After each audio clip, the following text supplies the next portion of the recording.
Welcome to 9+ news నిజం కోసం. ప్రస్తుతం మన భారతదేశంలో చూసుకున్నట్లయితే హత్యలు, మానభంగాలు, దోపిడీలు ఇలాంటి వార్తలు ప్రతిరోజు మనం న్యూస్లలో చూస్తూనే ఉంటాం.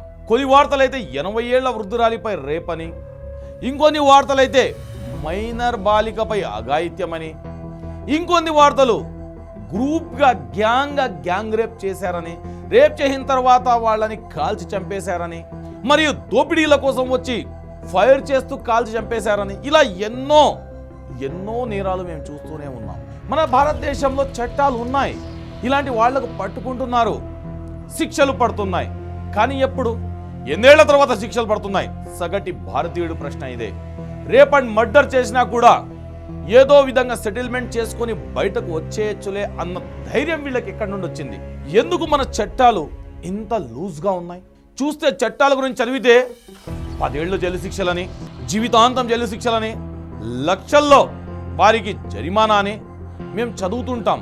అయినా కూడా నేరాలు జరుగుతున్నాయంటే దానికి గల కారణం అంటే ఇలాంటి అఘాయిత్యాలు చేస్తున్న వారిపైన ఎందుకు చట్టాలు బలంగా పనిచేయడం లేదని సగటి భారతీయుడి ప్రశ్న.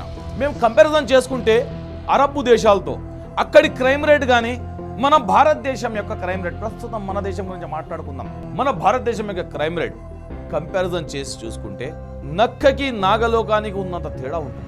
ఇదే అరబ్ దేశాల్లో దుబాయ్ కానీ, సౌదీ అరేబియా కానీ ఇలాంటి ఇంకొన్ని దేశాలు ఉన్నాయి. హత్యలు చేసినా, మానభంగాలు చేసినా ఇమ్మీడియట్గా శిక్షలు అమలైపోతాయి. కొన్ని శిక్షల్లో ఊరేసేస్తారు, ఇంకొన్ని శిక్షల్లో తల్లకాయని కోసేస్తారు. సో దానికోసం ఆ భయం వాళ్ళల్లో ఉంది. దొంగతనం చేస్తే చేయి నరికేయడం, కంటికి కన్ను, పంటికి పన్ను మాదిరిగా శిక్షలు ఉంటాయి. కాబట్టి అక్కడ నేరాలు అనేటివి చాలా తగ్గాయి. మరి అలాంటి శిక్షలు మన భారతదేశంలో ఎందుకు ఉండకూడదు? ఎందుకు అలాంటి శిక్షలు రాకూడదు? అయా మన దేశంలో ఉన్నాయి కదా, ఉరి శిక్షలు ఉన్నాయి కదా, జీవితకాలం శిక్షలు ఉన్నాయి కదా అంటాం. కానీ అవి ఎప్పుడు పడుతున్నాయి, ఎవరికి పడుతున్నాయి? డబ్బున్నోడికి ఒక రకమైన శిక్షలు, పేదవాడికి ఇంకో రకమైన శిక్షలు. తప్పుని తప్పుగా చూడడం ఎందుకు మనకు రావడం లేదు? తప్పులో కూడా తారతమ్యాలను ఎందుకు వెతుకుతున్నారు? తప్పులో కూడా డబ్బున్నోడు తప్పు చేస్తే ఒక రకంగా, డబ్బు లేనోడు తప్పు చేస్తే ఒక రకంగా ఎందుకు చూస్తున్నారు? సో ఇలా చూడడం బట్టే నేరం అనేది ఇంకా పెరుగుతూనే ఉంది, నేరస్తులు పెరుగుతూనే ఉన్నారు.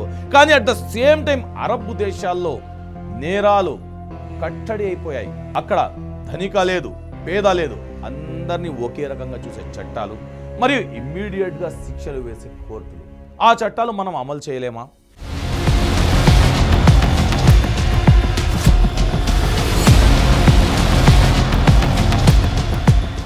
ఎంతో కిరాతకంగా ఇటీవల మేము చూసాం.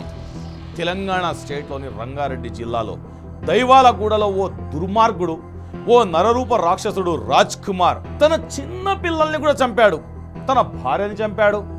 ఒక టీనేజ్ అమ్మాయిని వెంట పడుతూ వేధిస్తూ నేను ప్రేమిస్తున్నానని చెప్తే ఆ అమ్మాయి పోయి పోక్సో చట్టం మీద కేసు పెడితే, నా పైన కేసు పెట్టావు కదా అని ఆ అమ్మాయిని, ఆ అమ్మాయి యొక్క తల్లిని, వారి యొక్క అత్తని కూడా చంపడం ఎంత ఘోరం అనిపిస్తుంది. ఈ ధైర్యం వీళ్ళకి ఎక్కడి నుండి వచ్చింది?